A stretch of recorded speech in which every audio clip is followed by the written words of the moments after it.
Here is a close look at our Fancy Frills border set. Now, where it got its name is because it's really, really fancy. There's a lot of fancy things that you can do with this set, but also the look in and of itself that it accomplishes for your pages is pretty fancy. So here is a close look at all the border sets. You get the 6 different designer templates in this set. You'll notice that 2 of the designs are separate. They don't have an A-B, meaning that they don't pair together like this one, which is Fancy Frills 1A and 1B. So these match together, and then Fancy Frills 3, 2, 4, and 5. Those, although they are similar in design for the ability to create a 2-page spread quickly and easily, they do not trace and cut out together, okay? Now, as you can see in the gallery, there are so many fun designs and layouts that you can create with this set. Right off the bat, I love using this design for that more elegant vibe on your page. So many fun tips and ideas, so make sure to check those out in the gallery, in the community. You are going to be surprised what this set can transform into as far as completed pages.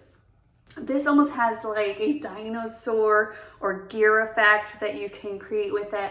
And then this one has more of a wave look to it. So right off the bat, you might be thinking like your beach pictures or water pictures. Now, it can also be just simply outdoor pictures. Such a fun border set to create with. I actually really love all of these border sets. So really quickly, I want to show you what those look like on your pages. And then I will also show you what border sets you can pair with these frill sets. So the frill sets are designed to trim other borders, so you can enhance other borders that we recommend here. So you'll see here that it's printed layers with Sunnybrook Lane 2A, 2B, with the Fancy Frills 2 and 3. So we'll go over that here as well, but you can also just use them alone. So multiple versatile options that you can create with this set. So remember how I was like mentioning kind of this wave look across your pages? Super cute on your page. Almost even could be more of a wind feel, like flying a kite across your page. Maybe you're out, surfing some waves, and that could be fun too. And this pairs with Jason Lane 1A, 1B. So let me go ahead and throw that in here really fast. So this one says 1B, and so you can see that recommendation, how those two just layer perfectly. Like they were made for each other, which they were made for each other. So that's another alternative way that you can use Fancy Frills, is by combining it with the border set, the border pair from the set that it mentioned. So in this case, Jason Lane. Along with this set, of course, you get this other design. Now this design recommends that you layer it with Madison Avenue 2A, 2B.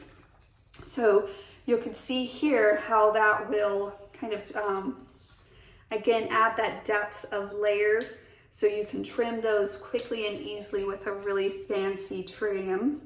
So again, there's that word fancy here. Look how fun that is to kind of layer those together. And then the other design in this set is also Fancy Frills 2 and 3. Now you'll notice here that there are some that are cut out and some that have just the guidelines. You can doodle these on your page. So when you trace it out of your paper, for example, let me go ahead and grab this scraps of paper that I have here. I may choose to doodle those onto my page. So let me go ahead and trace this out.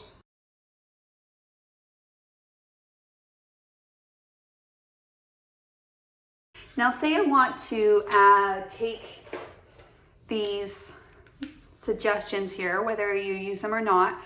You can also use a teardrop punch. So again, it's just there to kind of inspire you. But like I would take this guideline and I can trace those on there.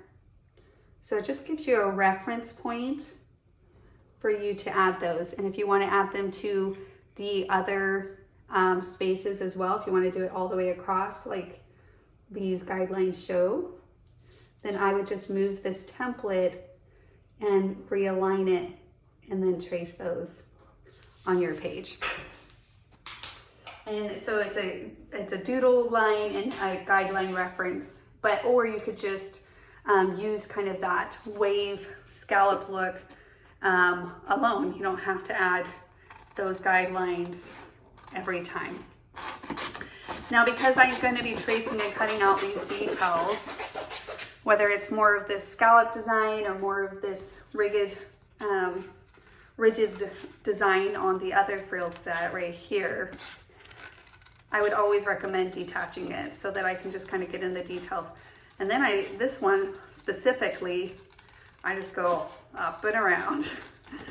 You just kind of glide that through, and then of course I would ink those edges to hide any of those pencil marks. But because I know I'm going to ink, and I always do ink my pages because I really love that finished touch it gives to it, I don't, worry too much about being exact on those pencil lines.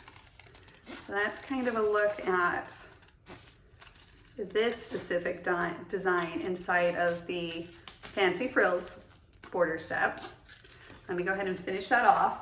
And then I can never resist adding a little bit of ink. So I'm going to showcase that really quickly. You guys probably are all familiar with it, but you could tell that this design might just need a little bit of that finished touch to really finish it off here. You could cut this out of a beautiful white. And if you were using, let's see, what does it recommend? Sunnybrook to layer with it. If you were using Sunnybrook and you didn't want the trim, to be as wide, you don't have to trace as much of this out. So for example, if I was going to trim it, then I might just line it up on my paper and just trim a small portion of my border by extending the border past my border itself, because I know all of this is just going to be hidden behind the other border. But you can see, look how cute that would be. So cute, so fun. And it just adds that nice little trim and pop of layer, and really, like I said, elevates those pages to a whole new level. Now, since I did mention cutting, I feel like I'm just going to go ahead and mention this one as well. This one I would approach just a little bit different in the cutting. So like I mentioned, I'm not going to trace the whole designer template out, because in this case I might choose to layer that, right? So I just can hang over the designer template on my paper. I just need a good amount, whatever I think I want my trim to be, whether that's a 1/2 inch or a 1 inch, something like that. So again, we're going to trace that out.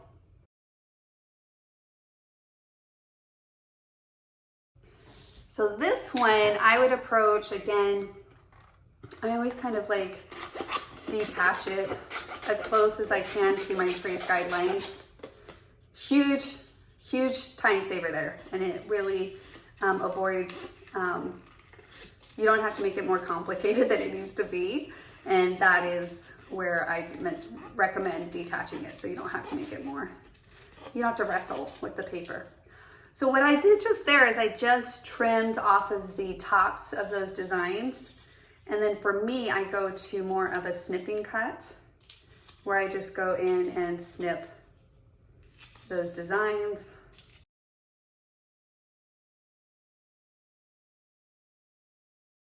Okay, there is a close look at the Fancy Frills. Like I said, so fancy, so fun, endless options. You are going to have so much fun creating with this set. We look forward to seeing what you create with it. Make sure to share it with us in the community. And until next time, keep playing to create. Bye now.